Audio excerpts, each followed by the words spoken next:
All right, good morning.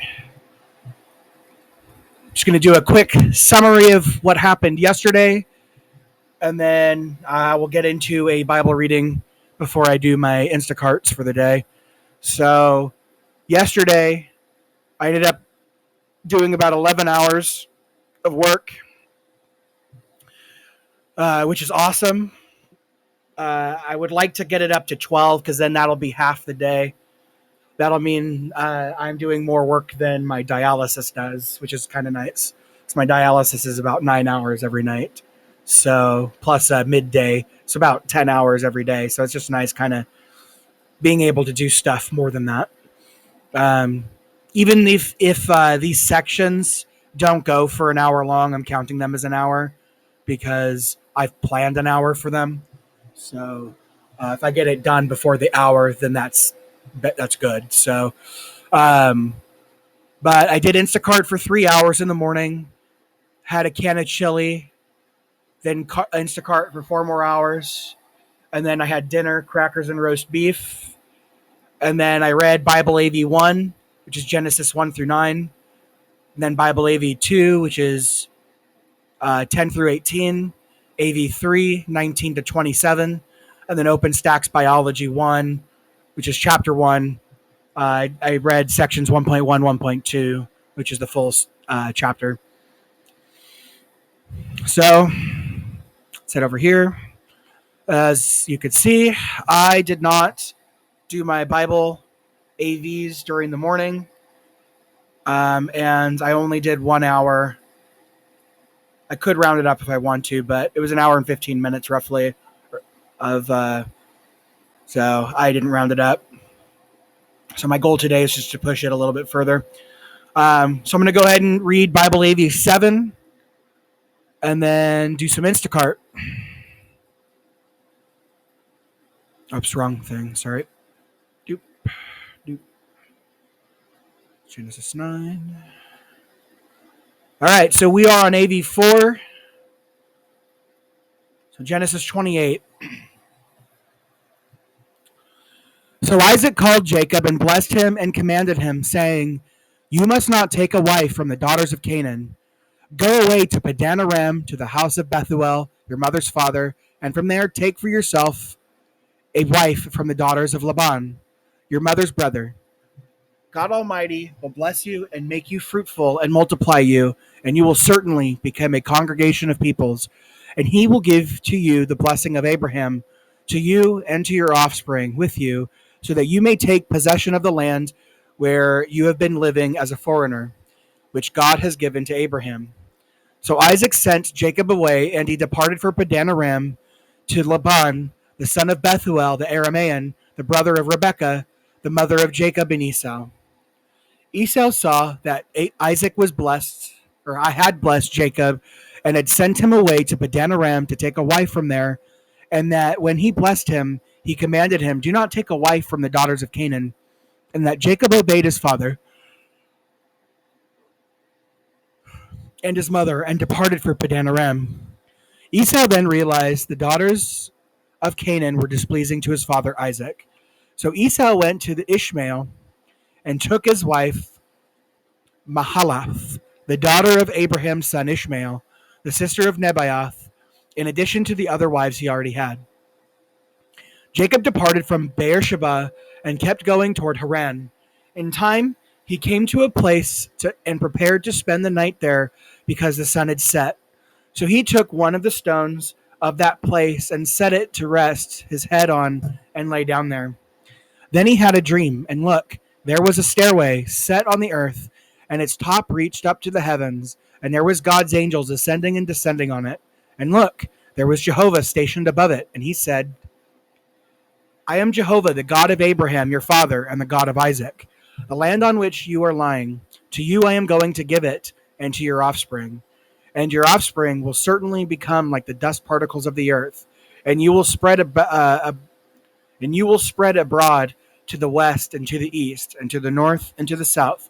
And by means of you and by means of your offspring, all the families of the ground will certainly be blessed. I am with you, and I will safeguard you wherever you go, and I will return you to this land and I will not leave you until I have done what I have promised you." Then Jacob awoke from his sleep and said, "Truly Jehovah is in this place, and I did not know it." And he grew fearful and added, "How awe-inspiring this place is. This can only be the house of God, and this is the gate of the heavens." So Jacob got up early in the morning and took the stone on which he had rested his head and set it up as a pillar and poured oil on top of it.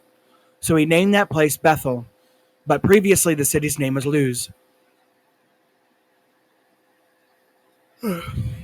Jacob then made a vow, saying, "If God will continue with me and will protect me on my journey and will give me bread to eat and garments to wear, and I return in peace to the house of my father, then Jehovah will certainly have proved to be my God. And this stone that I have set up as a pillar will become a house of God, and without fail I will give you a tenth of everything you give to me." Genesis 29. After that, Jacob resumed his journey and traveled to the lands of the people of the east. Now he saw a well in the fields and three droves of sheep lying down next to it, because they usually watered the droves from that well. There was a large stone over the mouth of the well. When all the droves had been gathered there, they rolled away the stone from the mouth of the well, and they watered the flocks, after which they returned the stone to its place over the mouth of the well. All right, one sec. Sorry, I had to pause for a second. So Jacob said to them, "My brothers, what place are you from?" To which they said, "We are from Haran." He said to them, "Do you know Laban, the grandson of Nahor?" To which they said, "We know him." At this he said to them, "Is he well?" They replied, "He is well, and here is his daughter Rachel, coming with the sheep." Then he said, "It is still the middle of the day. It is not time for gathering the herds, water the sheep and go feed them." To this they said, "We are not allowed to do so until all the droves are gathered and they roll the stone away from the mouth of the well. Then we water the sheep." While he was speaking with them, Rachel came with her father's sheep, for she was a shepherdess. When Jacob saw Rachel, the daughter of Laban, his mother's brother, and the sheep of Laban, Jacob immediately approached and rolled the stone away from the mouth of the well and watered the sheep of Laban, his brother's mother. Then Jacob kissed Rachel and raised his voice and burst into tears. Then Jacob began to tell Rachel that he was the relative of her father and that he was the son of Rebekah, and she ran off and told her father. As soon as Laban heard the report about Jacob, the son of his sister, he ran to meet him. He embraced him and kissed him and brought him into his house, and he began to tell Laban all these things. Laban said to him, "You are indeed bone and my flesh." So he stayed with him a full month. Laban then said to Jacob, "Just because you are my relative, should you serve me for nothing? Tell me, what are your wages to be?" Laban had 2 daughters. The name of the older was Leah, and the name of the younger Rachel. But the eyes of Leah had no luster, whereas Rachel had become a very attractive and beautiful woman. Jacob had fallen in love with Rachel, so he said, "I am willing to serve you 7 years for your younger daughter Rachel." To this Laban said, "It is better for me to give her to you than to give her to another man. Keep dwelling with me." And Jacob served 7 years for Rachel, but in his eyes they were just like a few days because of his love for her. Then Jacob said to Laban, "Give over my wife because my days are up, and let me have relations with her." With that, Laban gathered all the men of the place and made a feast. But during the evening, he resorted to taking his daughter Leah and bringing her to him that he might have relations with her. Laban also gave his female servant Zilpah to his daughter Leah as a servant. In the morning, Jacob saw that it was Leah. So he said to Laban, "What have you done to me? Was it not for Rachel that I served you? Why have you tricked me?" To this Laban said, "It is not our custom here to give the younger woman before the firstborn. Celebrate the week of this woman. After that, you will also be given the other woman in exchange for serving me 7 more years." Jacob did so and celebrated the week of this woman, after which he gave him his daughter Rachel as a wife. Besides, Laban gave his female servant Bilhah to his daughter Rachel as her servant. Then Jacob had relations also with Rachel, and he loved Rachel more than Leah, and he served him for another 7 years. When Jehovah saw that Leah was unloved, he then enabled her to become pregnant. but Rachel was barren. So Leah became pregnant and gave birth to a son and named him Reuben, for she said, "It is because Jehovah has looked upon my affliction, for now my husband will begin to love me." And she again became pregnant and gave birth to a son, and then said, "It is because Jehovah has listened, and that I was unloved, so he gave me this one also." Then she named him Simeon. And she became pregnant yet again and gave birth to a son, and then said, "Now this time my husband will join himself to me, because I have borne him 3 sons." Therefore he was named Levi. And she became pregnant once more and gave birth to a son, and then said, "This time I will praise Jehovah." She therefore named him Judah. After that she stopped giving birth. Genesis 30. When Rachel saw that she had borne no children to Jacob, she became jealous of her sister and began to say to Jacob, "Give me children, or else I will die." At this, Jacob's anger flared up against Rachel, and he said, "Am I in the place of God who has prevented you from having children?" So she said, "Here is my slave girl Bilhah. Have relations with her in order that she may bear children for me, and that through her I too may have children." With that, she gave him her servant Bilhah as a wife, and Jacob had relations with her. Bilhah became pregnant and in time bore Jacob a son. Then Rachel said, "God has acted as my judge and has also listened to my voice, so that he gave me a son." That is why she named him Dan. Bilhah, Rachel's servant, became pregnant once more and in time bore Jacob a second son. Then Rachel said, "With strenuous wrestlings I have wrestled with my sister. I have also come off the winner." So she named him Naphtali. When Leah saw that she had stopped having children, she took her servant Zilpah and gave her to Jacob as a wife. And Leah's servant Zilpah bore a son to Jacob. Then Leah said,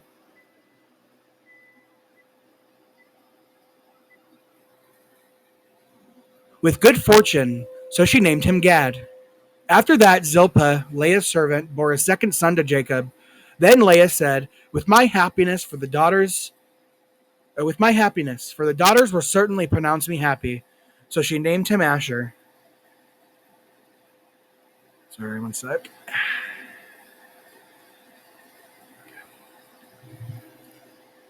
Now Reuben was walking in the days of the wheat harvest, and he found mandrakes in the field. So he brought them to his mother Leah. Then Rachel said to Leah, "Give me, please, some of your son's mandrakes." At this she said to her, "Is it a small matter that you took my husband? Would you now take my son's mandrakes also?" So Rachel said, "Very well. He will lie down with you tonight in exchange for your son's mandrakes."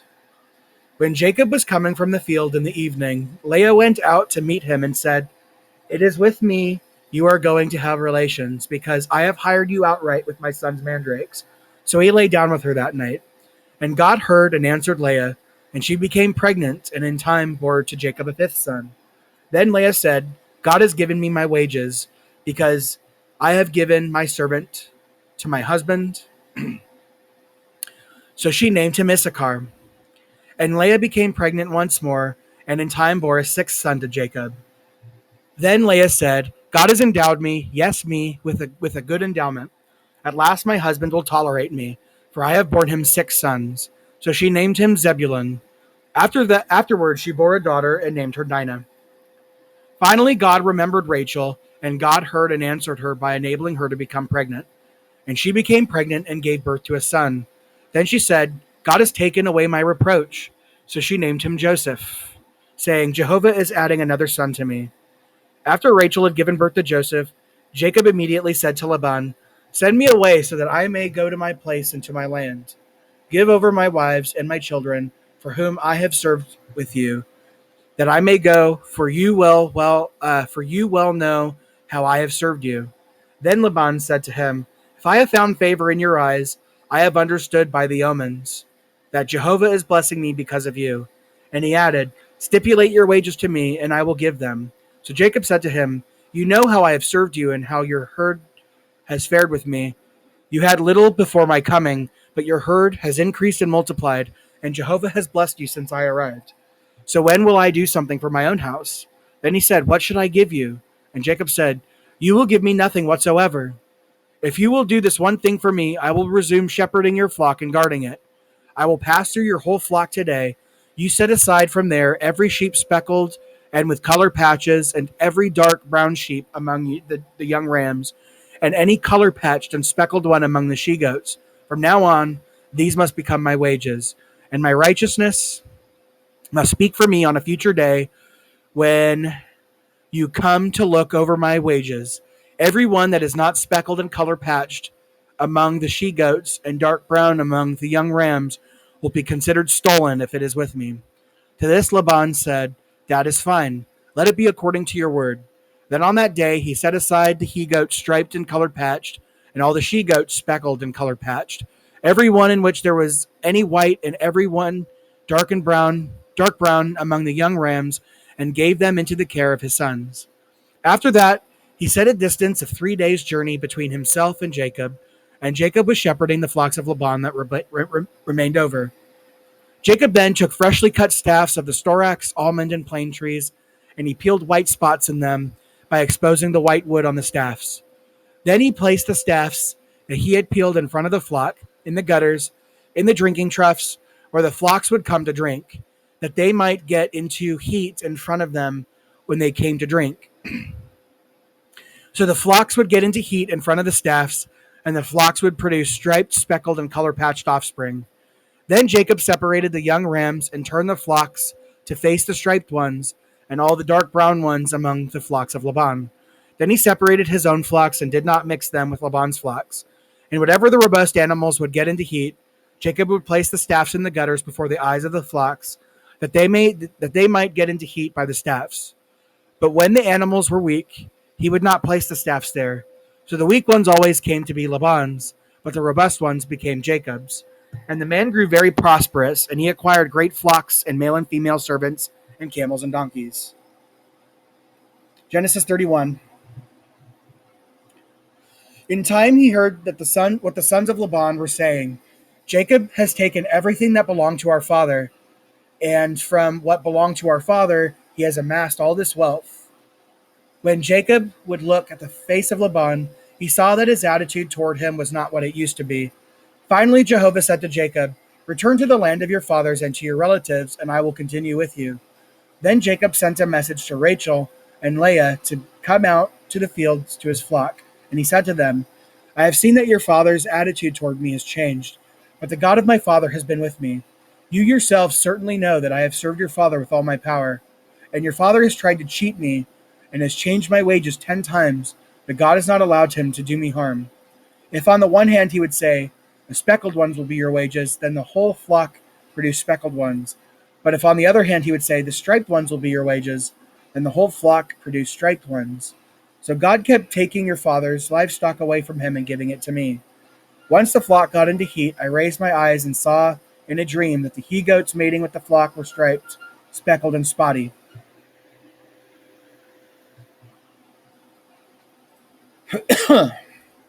Then the angel of the true God said to me in the dream, Jacob, to which I said, here I am.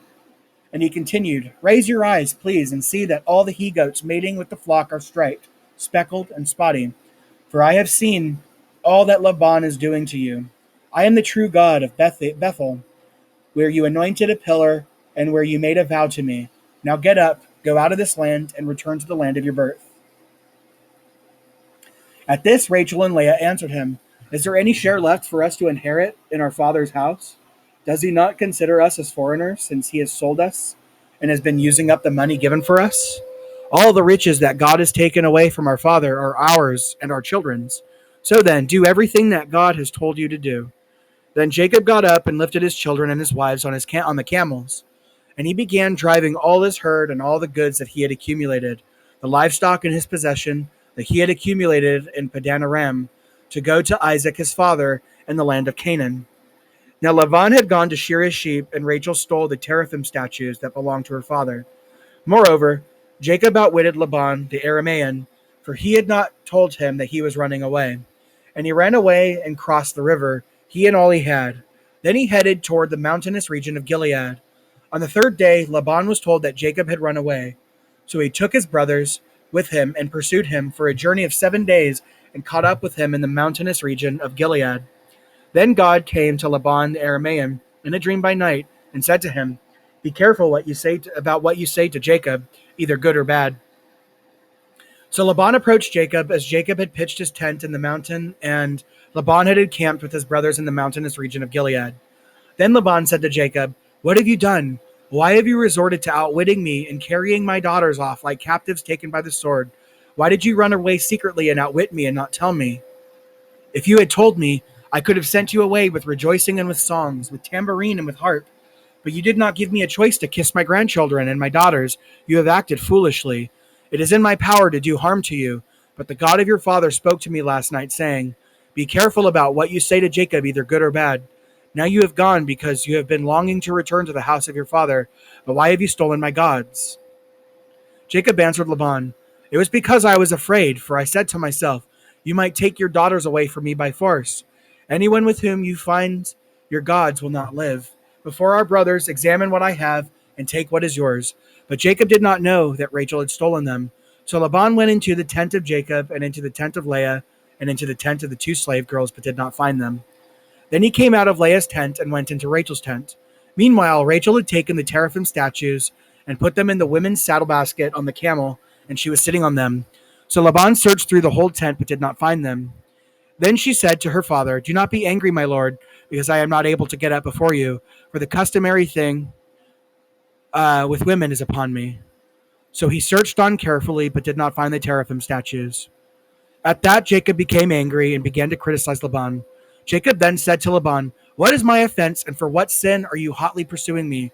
Now that you have searched through all my goods, what have you found that belongs to your house? Put it here in front of my brothers and your brothers, and let them decide between the two of us. During these 20 years that I have been with you, your sheep and your goats never miscarried, and I never ate the rams of your flock.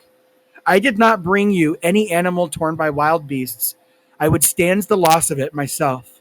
Whether the animal was stolen by day or was stolen by night, you would demand compensation from me. By day the heat consumed me, and the cold by night, the sleep would flee from my eyes. This makes 20 years for me in your house.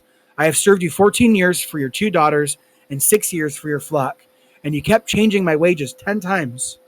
If the God of my father, the God of Abraham, and the one whom Isaac fears, had not been on my side, you would now have sent me away empty-handed.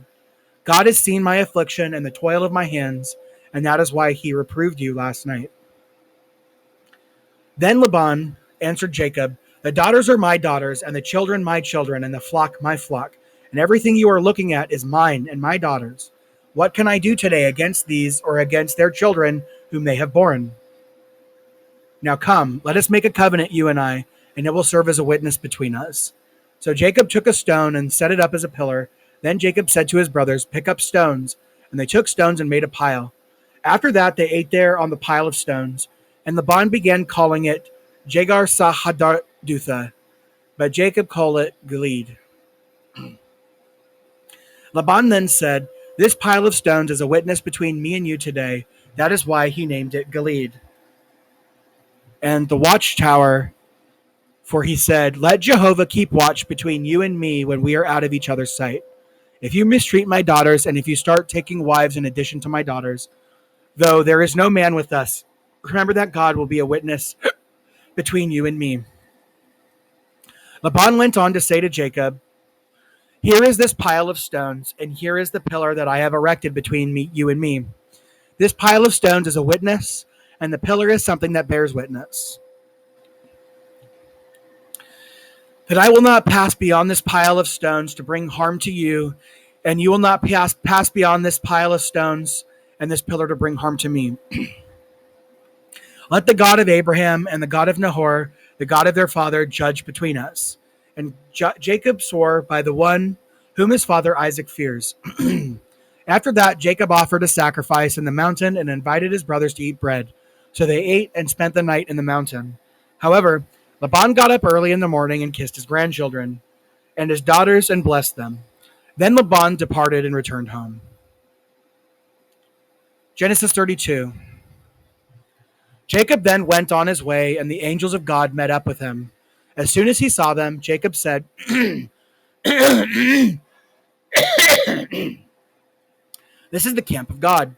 So he named that place Mahanaim. Then Jacob sent messengers ahead of him to his brother Esau in the land of Seir, the territory of Edom, and he commanded them, "This is what you will say to my lord, to Esau. This is what your servant Jacob says. I have resided with Laban for a long time until now, and I have acquired bulls, donkeys, sheep, and male and female servants. And I send this message to inform my lord in order to find favor in your eyes." In time, the messengers returned to Jacob, saying, "We met your brother Esau, and he is now on his way to meet you, and there are 400 men with him." And Jacob became very frightened and anxious. So he divided the people who were there with him, as well as the flocks, the cattle, and the camels, into two camps. He said, "If Esau attacks the one camp, then the other camp will be able to escape." After that, Jacob said, "O God of my father Abraham and God of my father Isaac, O Jehovah, you who are saying to me, 'Return to your land and to your relatives, and I will deal well with you.' I am unworthy of all the loyal love and of all the faithfulness that you have shown toward your servant. For with only my staff I crossed this Jordan, and now I have become two camps. Save me, I pray you, from the hand of my brother Esau, for I am afraid of him that he may come and attack me, as well as the mothers and their children. And you have said, 'I will certainly deal well with you, and I will make your offspring like the grains of sand of the sea, which are too numerous to count.'" And he spent the night there. Then he took some of his possessions as a gift for Esau, his brother: 200 female goats, 20 male goats, 200 female sheep, 20 rams, 30 camels, nursing their young, 40 cows, 10 bulls, 20 female donkeys, and 10 full grown male donkeys. He handed them over to his servants, one drove after another, and he said to his servants, "Cross over ahead of me, and you are to set a space between one drove and the next." He also commanded the first one, "In case Esau, my brother, should meet you and ask, 'To whom do you belong? And where are you going? And to whom do these ahead of you belong?' Then you should say, 'To your servant Jacob, it is a gift sent to my lord to Esau, and look, he himself is also behind us.' And he commanded also the second, the third, and all those following the droves. According to this word, you are to speak to Esau when you meet him. And you should also say, 'Here is your servant Jacob behind us.' For he said to himself, 'If I appease him by sending a gift ahead of me, then afterward, when I see him, he may give me a kindly reception.' So the gift crossed over ahead of him, but he himself spent the night in the camp."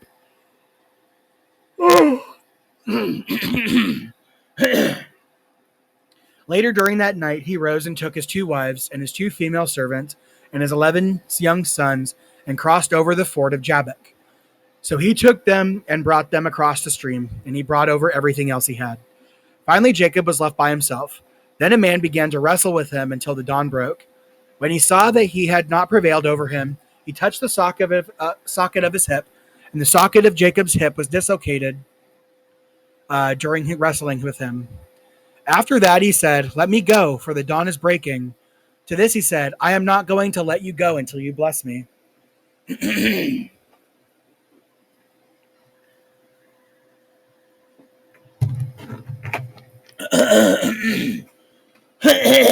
Sorry.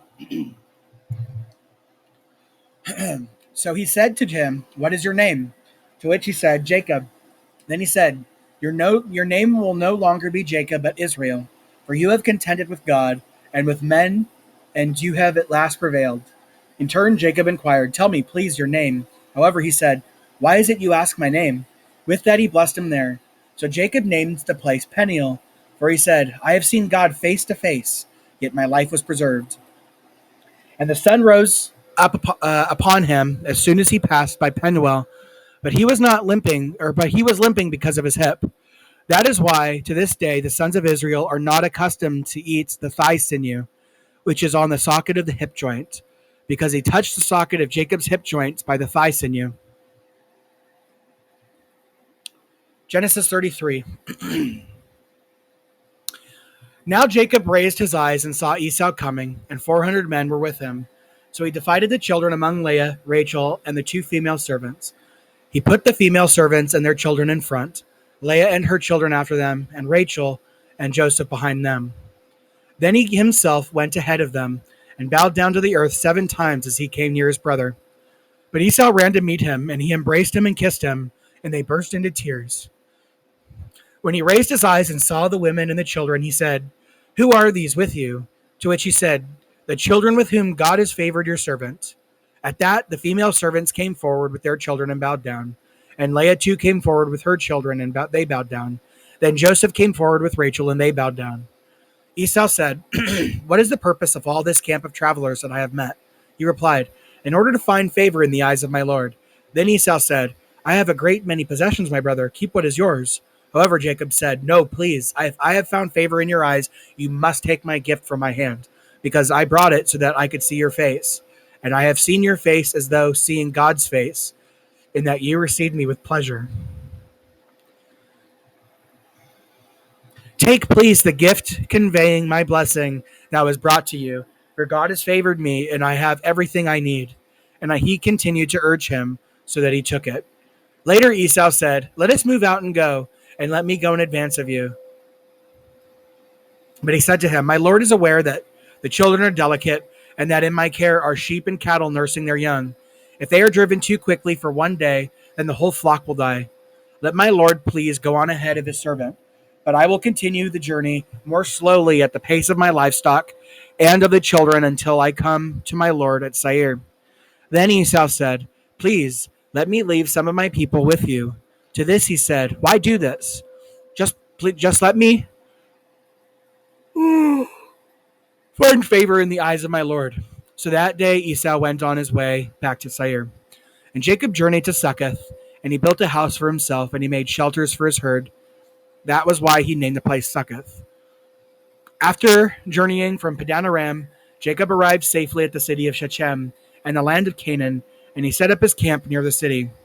Then he acquired a portion of the field where he pitched his tent from the sons of Hamor, the father of Shechem, for 100 pieces of money. There he set up an altar and called it God, the God of Israel. Genesis 34. Now Dinah, Jacob's daughter by Leah, used to go out to spend time with the young women of the land. When Shechem, the son of Hamor, the Hivite, a chieftain of the land, saw her, he took her and lay down with her and violated her. And he became very attached to Dinah, the daughter of Jacob, and he fell in love with the young woman and spoke persuasively to her. Finally Shechem said to Hamor, his father, "Get me this young woman to be my wife." When Jacob heard that he had defiled Dinah, his daughter, his sons were with his herd in the field. So Jacob kept silent until they returned.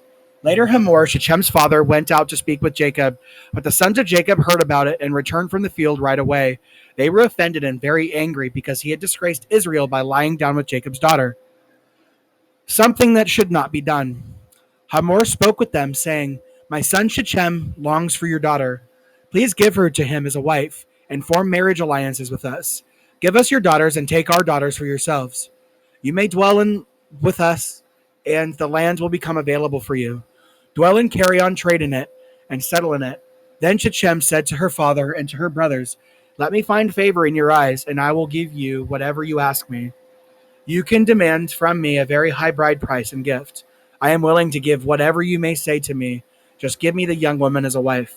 And Jacob's sons answered Shechem and Hamor, his father, deceitfully, because he had defiled Dinah, their daughter, or sister. They said to them, "We cannot possibly do such a thing, to give our daughter to a man who is not circumcised, for that is a disgrace to us. We can only consent on this condition, that you become like us and circumcise all your males. Then we will give our daughters to you, and we will take your daughters for ourselves, and we will dwell with you and become one people. But if you do not listen to us and get circumcised, then we will take our daughter and go." Their words pleased Hamor and Shechem, Hamor's son. The young man did not delay in doing what they asked, because he found delight in Jacob's daughter, and he was the most honorable of the whole house of his father.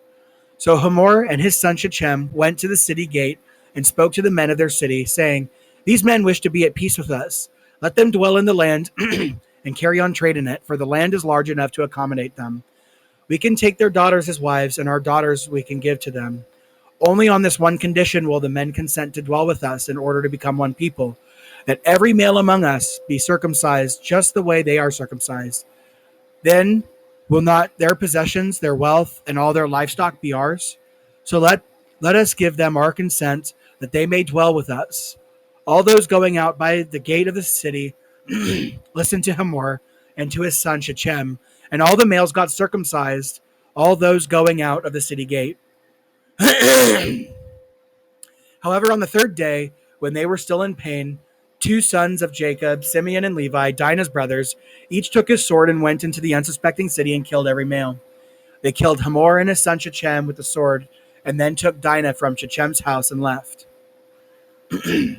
Jacob's other sons came upon the slain men and plundered the city because they had defiled their sister. They took their flocks, their herds, their donkeys, and whatever was in the city and in the field. They also took all their possessions, captured all their little children and their wives, and plundered everything in the houses. At this Jacob said to Simeon and to Levi, "You have brought great trouble on me, in making me a stench to the inhabitants of the land, to the Canaanites and the Perizzites. I am few in number, and they will certainly gather together to attack me, and I will be annihilated, and I and my house." But they said, "Should anyone treat our sister like a prostitute?" Genesis 36. After that, God said to Jacob, "Rise, go up to Bethel and dwell there, and make an altar there to the true God, who appeared to you when you were running away from Esau, your brother." Then Jacob said to his household and to all who were with him, "Get rid of the foreign gods that are in your midst, and cleanse yourselves and change your garments, and let us rise and go up to Bethel. There I will make an altar to the true God, who answered me in the day of my distress, and who has been with me wherever I have gone." So they gave Jacob all the foreign gods that they had and the earrings that were in their ears, and Jacob buried them under the big tree that was close to Shechem. When they traveled on, the terror of God struck the cities around them, so that they did not chase after the sons of Jacob. Jacob eventually came to Luz, that is Bethel, in the land of Canaan, he and all the people with him. There he built an altar and called the place El Bethel, because there the true God had revealed himself to him when he had run away from his brother. Later, Deborah, Rebekah's nurse, died and was buried at the foot of Bethel under an oak. So he named it Alan Bakuf. God appeared to Jacob once again while he was coming from Padan Aram and blessed him. God said to him, "Your name is Jacob. Your name will no longer be Jacob, but Israel will be your name." And he began to call him Israel. God further said to him, "I am God Almighty. Be fruitful and become many nations, and a congregation of nations will come to you, and kings will descend from you. As for the land that I have given to Abraham and to Isaac, to you I will give it, and to your offspring after you I will give the land." Then God went up from him at the place where he had spoken with him. So Jacob set up a pillar in the place where he had spoken with him, a pillar of stone, and he poured a drink offering on it and poured oil on it. And Jacob continued to call the place where God had spoken with him Bethel. Then they pulled away from Bethel, and while they were still some distance from Ephrath, Rachel began to give birth, and her labor was very difficult.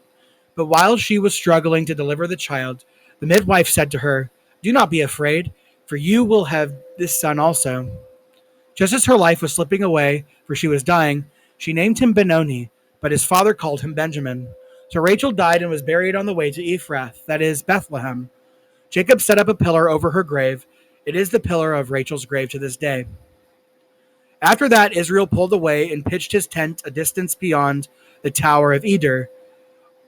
Once while Israel was dwelling in that land, Reuben went and lay down with Bilhah, his father's concubine, and Israel heard about it. So there were 12 sons of Jacob. The sons of Leah were Jacob's firstborn Reuben, then Simeon, Levi, Judah, Issachar, and Zebulun. The sons by Rachel were Joseph and Benjamin. And the sons by Bilhah, Rachel's servant, were Dan and Naphtali. The sons by Zilpah, Leah's servant, were Gad and Asher. These are Jacob's sons, who were born to him in Padan Aram. Jacob eventually came to where his father Isaac was at Mamre, to Kiriath Arba, that is Hebron, where Abraham and also Isaac had resided as foreigners. Isaac lived to be 180 years old. Then Isaac breathed his last and died, and was gathered to his people after a long and satisfying life, and his sons Esau and Jacob buried him.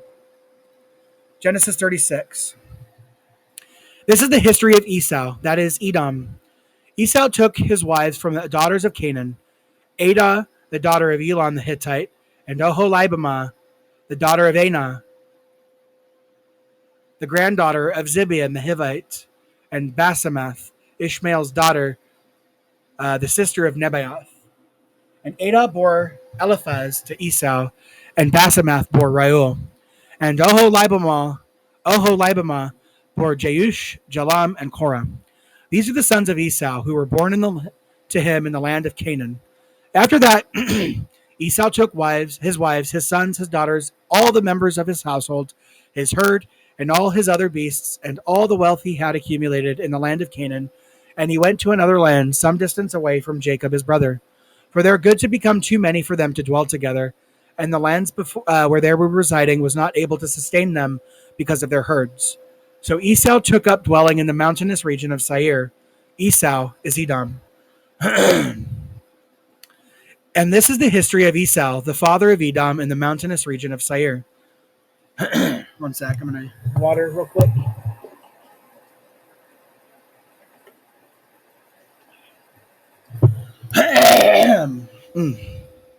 Jeez. These are the names of the sons of Esau.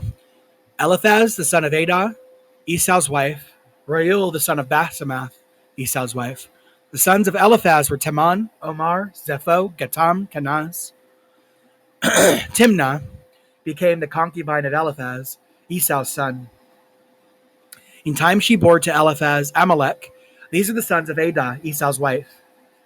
These are the sons of Reuel, Nahath, Zerah, Shammah, and Mizah. These are the sons of Basemath, Esau's wife. These are the sons of Oholibamah, the daughter of Anah, the granddaughter of Zibeon, Esau's wife, whom she bore to Esau, Jeush, Jalam, and Korah. These are the sheiks of the sons of Esau, the sons of Eliphaz, Esau's firstborn, Sheikh Taman, Sheikh Omar, Sheikh Zepho, Sheikh Kenaz, Sheikh Korah, Sheikh Gatam, and Sheikh Amalek. These are the sheiks of Eliphaz in the land of Edom. These are the sons by Adah. These are the sons of Reuel, Esau's son, Sheikh Nahath, Sheikh Zerah, Sheikh Shammah, and Sheikh Mizah. These are the sheiks of Reuel in the land of Edom. These are the sons by Basemath, Esau's wife. Finally, these are the sons of Oholibamah, Esau's wife, Sheikh Jeush, Sheikh Jalam, and Sheikh Korah. These are the sheiks of Oholibamah, the daughter of Anah, Esau's wife. These are the sons of Esau, and these are their sheiks. He is Edom. These are the sons of Seir, the Horite, the inhabitants of the land: Lotan, Shobal, Zibeon, Anah, Dishan, Ezer, and Dishan. These are the sheiks of the Horites, the sons of Seir in the land of Edom. The sons of Lotan were Hori and Hemam, and Lotan's sister was Timnah. These are the sons of Shobal: Alvan, Manahath, Ebal, Shepho, and Onam.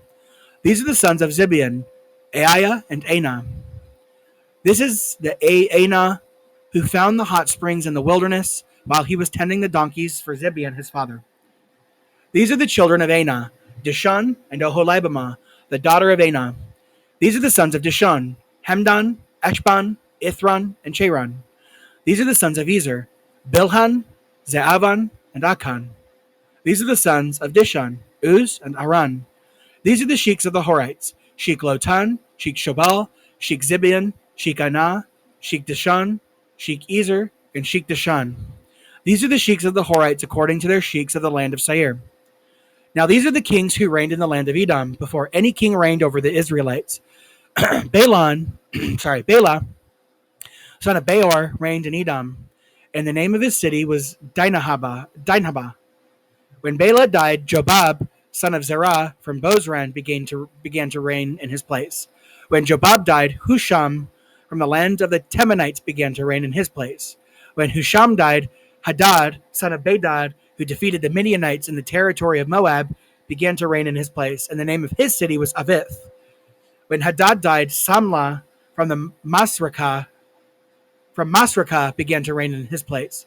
When Samlah died, Shaul from Rehoboth by the river began to reign in his place. When Shaul died, Baal-Hanan, the son of Akbor, began to reign in his place. When Baal-Hanan, the son of Akbor, died, Hadar began to reign in his place. The name of his city was Pau, and the name of his wife was Mehetabel. the daughter of Matred, the daughter of Mezahab. So these are the names of the sheiks of Esau according to their families, according to their places by their names: Sheik Timnah, Sheik Alva, Sheik Jeheth, Sheik Oholibamah, Sheik Elah, Sheik Pinon, Sheik Kanaz, Sheik Taman, Sheik Mibzar, Sheik Magdil, and Sheik Imram. These are the sheiks of Edom according to their settlements in the land of their possession.